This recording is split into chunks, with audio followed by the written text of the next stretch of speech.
Hey everyone, well, it's hard to know where to even begin with this one. We're dealing with some really tough news today, the kind that just stops you in your tracks.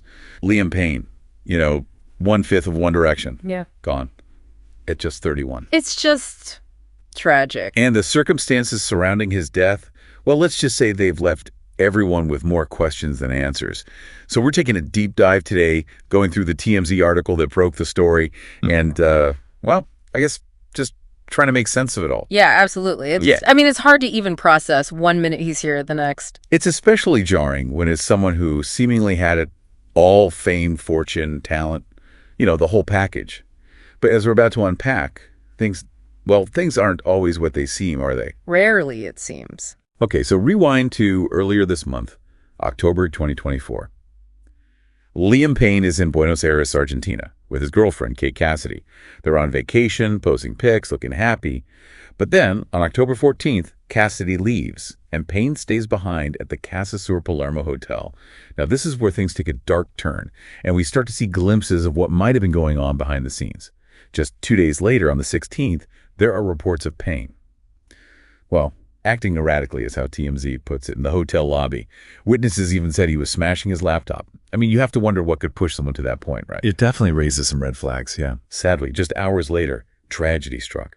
Around 5 p.m. local time, Liam was found dead after falling from his third-floor balcony. Oh, wow. Witnesses reported seeing his body, and TMZ even obtained a photo. Though, out of respect, we won't be going into those details here. Yeah, that's understandable. It's important to remember the human element in all of this. What's crucial to remember here, and what often gets lost in these whirlwind news cycles, is the need for measured analysis. TMZ, while known for breaking news, also has a reputation for, shall we say, embellishment. So let's separate the confirmed facts from the speculation. We know Liam was in Argentina, his girlfriend had left a few days prior, and there was a disturbance involving him in the hotel lobby. And tragically, we know he fell from his balcony, resulting in his death. Right. But the why, the how, those are the questions we need to carefully consider.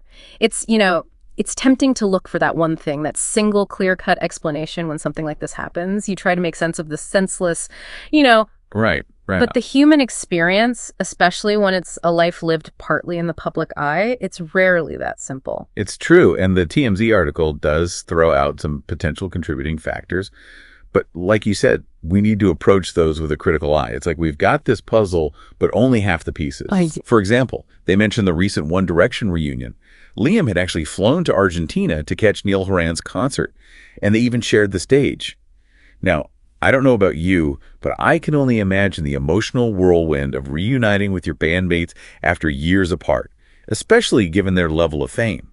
That kind of pressure, the weight of expectations from millions of fans, it has to have an impact, right? Absolutely. You've got the nostalgia, the excitement, but also, let's be honest, the potential for old wounds to resurface, unresolved tensions bubbling up. And in the public eye, every interaction, every smile, it's all scrutinized, analyzed. It's a lot to handle. And then, as if that wasn't enough, the article goes on to mention those serious allegations made by Liam's ex-fiancée, Maya Henry. Now, it's important to emphasize that these are just allegations at this point. Right, of course. But according to reports, Henry claims that Liam pressured her to have an abortion. There's even mention of her attorneys preparing a cease and desist letter. That kind of situation, that level of personal turmoil, it's hard to even fathom the toll it must take. Absolutely. And this is where it's crucial to remember the potential impact of that public scrutiny we were talking about, especially on someone already grappling with personal issues. Regardless of the veracity of these allegations, the stress, the fear, the uncertainty, it all creates an incredibly difficult situation to navigate. And we can't ignore Liam's own history, his openness about his struggles with mental health. Back in 2021, he bravely shared his experiences with addiction, even admitting to suicidal thoughts during his time with One Direction. It's a stark reminder that behind the fame and fortune, behind the carefully curated social media posts, there's often a much more complex reality. Exactly. And this is what I find so crucial to emphasize. Mental health is rarely linear or easily explained. It's a complex interplay of factors. Past traumas, relationship issues, the public pressure we've talked about, substance abuse. To pinpoint one single cause, one breaking point, well, it's just not realistic or fair. While it's natural to try and connect the dots, to find that direct link between Liam's past struggles and this tragedy, we need to resist that oversimplification. This isn't a simple equation. It's a story about a human being, with all the complexities and nuances that entails. It's easy to get caught up in it all, you know? The headlines, the speculation, the constant noise that surrounds a story like this. Absolutely. But at its core, this is about a life lost. A life that, let's face it, touched countless others. Think back to when One Direction first hit the scene.